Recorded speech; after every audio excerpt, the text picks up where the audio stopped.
Well, thank you. It's good to be here.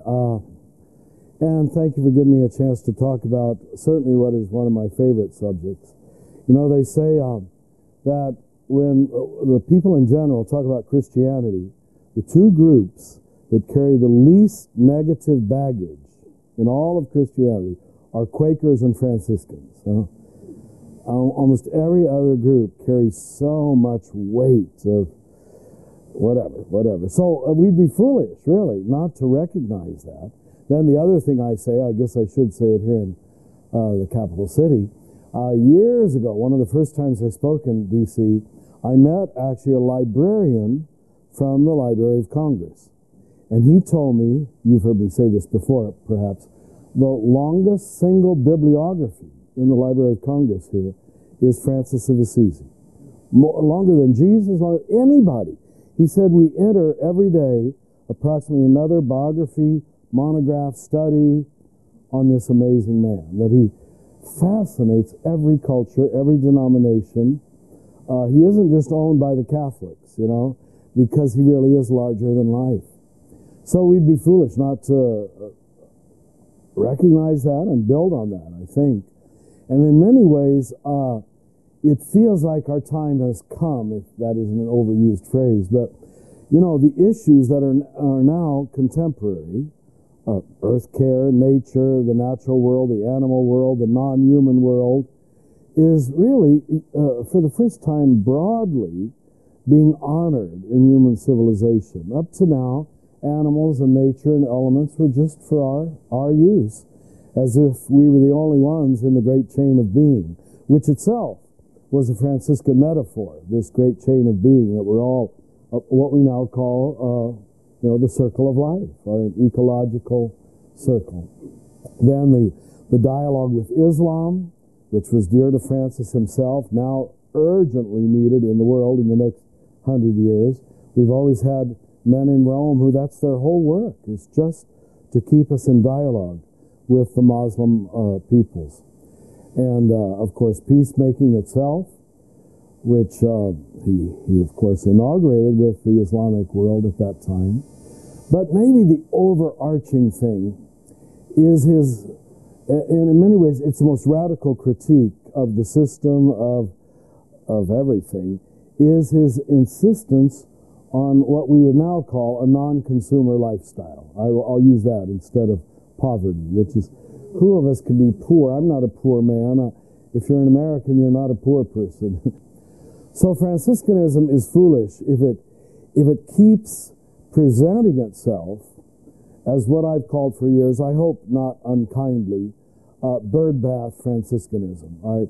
And birdbath Franciscanism is what everybody sort of likes. They go to the garden store and they buy the statue and put it in their garden.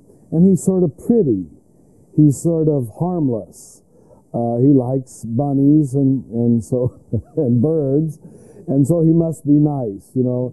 And this is really, I mean, it reminds you of Dorothy Day when they called her a saint, saying, "Don't dismiss me that easily." I think we've done that with Francis too, dismissed him as a pretty harmless figure.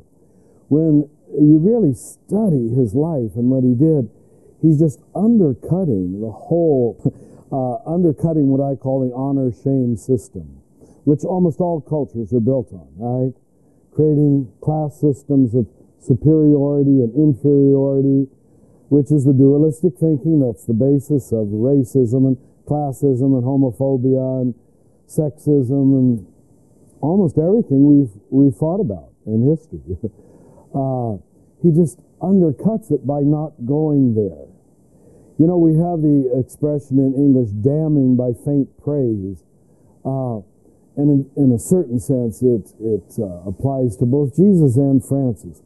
Neither of them come out with a direct social attack on the powers that be, but they ignore it. You understand? They work outside of it. I think there's so much disillusion with organized religion. I just met Friday in New Mexico with Renovari, Richard Foster's wonderful organization. All their leadership was there. And, you know, it was a very ecumenical group. Every denomination was represented. but without exception. They're all saying the same thing we Catholics are saying. It feels like the very attempt to at a high level, organize the search for God is collapsing. That people are seeing it doesn't work. It doesn't lead people to high levels of inner experience or outer affiliation. So that something like Earth Corps, I don't know all the structure you're planning on, but it sounds good because it's Franciscan, it's little, and it's local. Would that all be correct? Yeah. And that's where a religion becomes personal, relational, accountable, real, instead of this high-level, anonymous thing that most of us grew up with. We were Catholic and loved the Pope in Rome, frankly, because he was 3,000 miles away. You didn't have to really deal with. I'm not trying to be disrespectful, but it doesn't mean anything, is my point. It doesn't mean anything real. I wish Franciscan Earth Corps great blessing and success, because we are foolish if we don't, I'm going to use secular language, but if we don't build on the brand Franciscan. It carries a lot of mana, to use Carl Jung's phrase, a lot of spiritual capital, if I can use that phrase, that we might as well build on. Why not?